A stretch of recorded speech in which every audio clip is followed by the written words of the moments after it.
Senator David Perdue, one of two multimillionaire Georgia Republicans facing tight runoff elections in January, drew scrutiny this spring for stock transactions made in the weeks ahead of the coronavirus outbreak in the U.S., while he was receiving privileged briefings on the impending pandemic.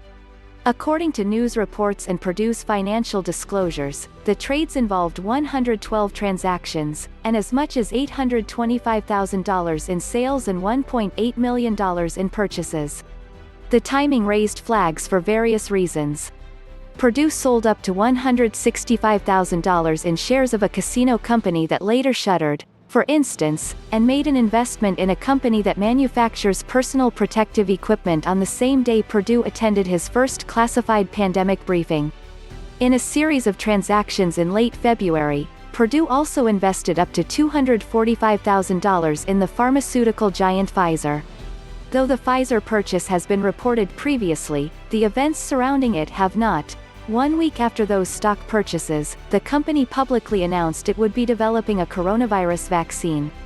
Although the Justice Department eventually cleared Perdue of insider trading, this synchronicity raises new questions about what the senator knew and when. Perdue has argued that all his trades are executed by a third-party advisor, and that he has no say in day-to-day transactions. Still, he is among the most active traders in Congress. The New York Times reported on Wednesday that he has executed 2,596 market transactions in his single term, often involving companies that operate within the ambit of his Senate responsibilities.